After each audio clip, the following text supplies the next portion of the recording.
Alright guys, welcome back to another fanfiction idea, and today I've got a fun one for you. I got a real fun one for you guys to really dig into, and that is a fanfiction version of War of the Realms. Of course, the Marvel event War of the Realms, and yeah, this is going to be more of a cartoon, anime kind of thing.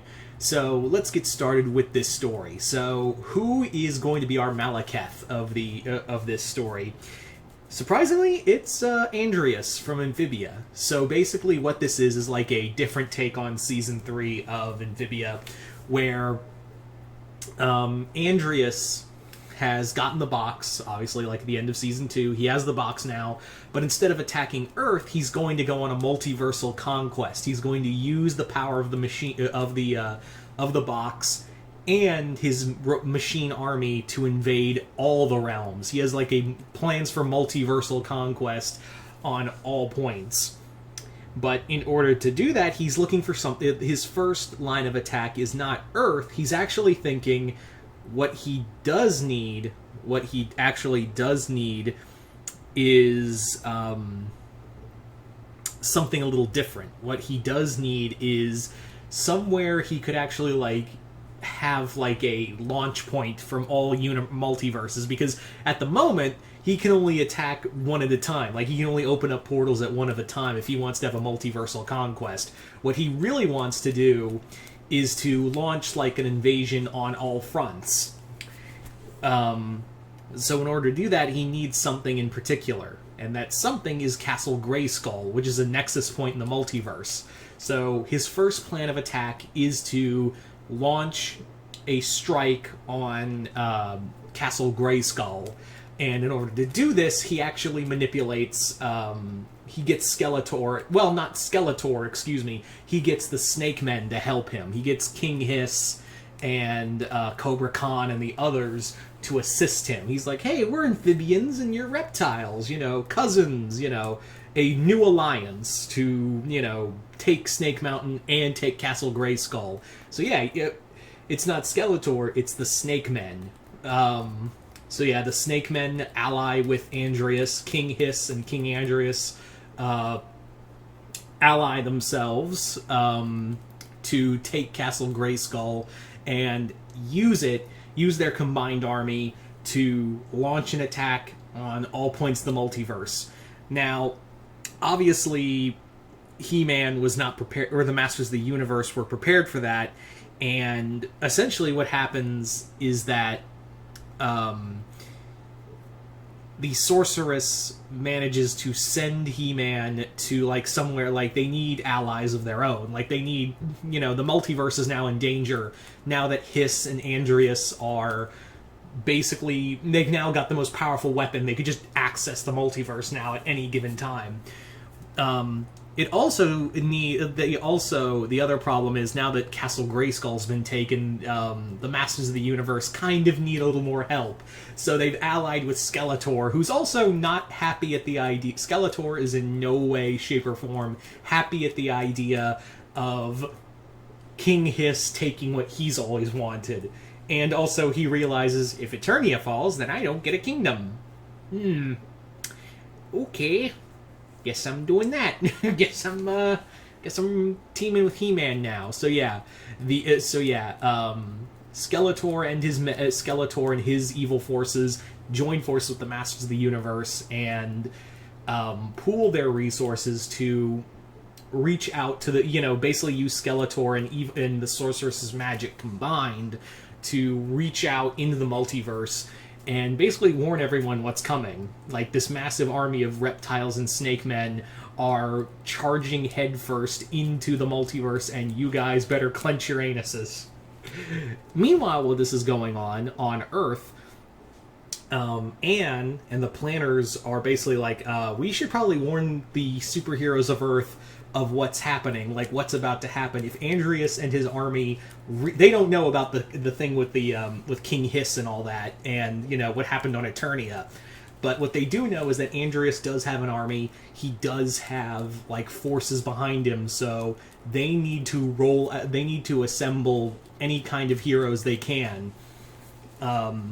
So Anne has to but she's like, I don't even know how to reach them. I don't even know how to reach the heroes of Earth at any point. Like, they're all separated, so I kind of need, like, someone to, like, reach out with. And if there's anyone, like, she basically gets, like, this half-brain plan, because it's not like you can just roll up and call, like, there's a collect call number for superheroes. So she's like, I have no fucking clue how to do this. So she basically, like, she basically gets this idea of, like, what was I going to say? Like, it's a radio signal, and she throws out a distress signal to anyone who hears. Well, unfortunately, the only people who do hear are are not anyone major. It's Kid Cosmic and the local heroes. So yeah, I've always wanted to have more like Kid Cosmic in here and the local heroes. So Kid Cosmic and the local heroes hear about this great disaster, or this great coming invasion, so they book it to California, and they're like, so where's the danger? And Anne's like, I was trying to get to Danny Phantom or Ladybug or Kim Possible. I get you. Great. So she keeps trying, and there was actually that signal, because she is in California, that did reach other people, those being Dipper and Mabel and Star and Marco. They also get the call. Oh, they also hear the call from from Anne's message, and they're all like, "Okay, multiverse, cool. Yeah, multiverse. We heard it. We know about it. Frog people, cool." So they're basically like, so it was a local signal. I don't know if anyone actually anyone major, but I guess it's just us for the time being. Also, Star reveals that there is a history between Amphibia and Muni. Amphibia, long ago, Andreas is known to the Mumans. He actually invaded Muni a long time ago when they had the box the first time around. Andreas launched a war with Muni, and it was actually Star's, one of Star's ancestors, I'm trying to remember the name.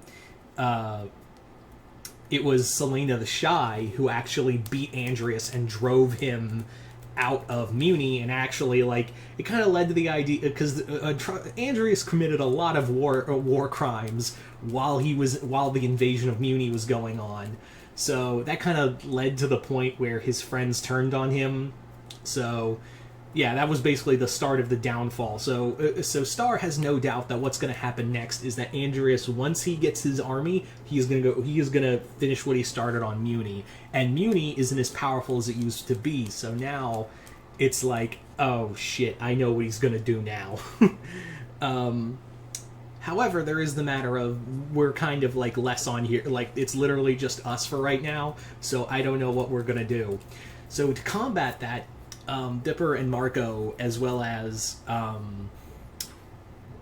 Kid's grandfather, all pool their like resources and just kind of like help power up a stronger signal. And Star actually like uses her magic to like actually reach out to other heroes across the world.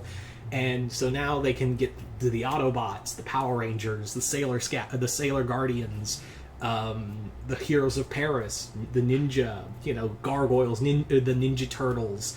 They get everybody and gather them together, and it's like, so here's the deal: we're about to be invaded by a bunch of salamanders. So there's that. Meanwhile, while this is going on, Andreas is like, I'm going to get to Earth, but right now I'm going to finish what we started on Muni. And as you can imagine, he does attack Muni in a blitzkrieg alongside the Snake Men. However, when Eclipsa and Globgor and their what little armies are, when they fall under attack, who does come to help them is He-Man and the Masters of the Universe fighting alongside Skeletor, and they pool their resources. Turns out they didn't fight alone, because who they brought were the Defenders of Earthrealm. Because Raiden kind of sensed that there was some shit going on. Sorry about that. So, yeah, like I said, Raiden kind of sensed that there was some bad shit going on, so he was like, I gotta go. So he grabs the, Liu Kang and all the other warriors of the Earthrealm and is like, bad shit's going on in the multiverse, we gotta go. And it's gonna affect us. So, they go. The Magical High Commission like tells Eclipso like Raiden's cool, he's cool. They're not. Like, the bad guys we're about to fight are not. So it's already like we gotta cut them off with the pass. But at this point, Andreas and King Hiss's army are like spreading out across the multiverse. They're attacking Thundara. They're attacking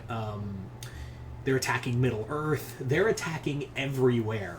So the best point of like the only thing anyone can do is really like the only option anyone has is to for this to end is to take the fight directly to Andreas and King Hiss, who King Hiss is already like, I am gonna betray the shit out of this guy. He's also like talking to Andreas's master, that unknown creature, and he's like Hiss is basically making the argument of being like, I could be so much better for you. Like I can be such a greater assistance to you. So the being who's now like possessed Marcy, basically is like, you're done, Andreas. I don't need you. King Hiss is going to be my new right hand man, and Andreas is not cool with that. And by that point, Andreas is like, no, I served you all of this time. I'm going to get my, I will get my reward. And to which Hiss says, your only reward is this quick death, and just decapitates Andreas. Yeah. So by this point, everyone has fight their way, because I don't want to wait. I don't want to take up too much time here, but like everyone fights their way to get to King Hiss. They defeat him, get the thing out of Marcy, and everyone goes back to normal. But the problem is now there's a bit of a problem. There's a bit of a power vacuum in Amphibia, and to which everyone's like, well, how about we just build like a council of like amphibians, salamanders, frogs, and toads? And they're like, we wouldn't know how to do that. So basically build like a parliament? Does that work? And to which Anne goes, oh no, it does not work. like basically build like a parliament or a congress of our people. Would that work? And they're like, oh, maybe someone should step in and let's test out like the equal shares of people. Like maybe we've seen so much of these horrors of war that maybe this can actually like work for, like maybe we can do better this time. So just so the story ends with everyone, like Amphibia becoming like kind of like what I think is going to happen at the end of the show is like Amphibia becomes like a council of the three races. But anyway, so you guys tell me in the comments below, what did you guys think of this version of War of the Realms? I kind of abridged it a bit. I didn't want to make it too long, so hope you all enjoyed this anyway. I'm Mr. Multiverse. I will see you next time in the Multiverse.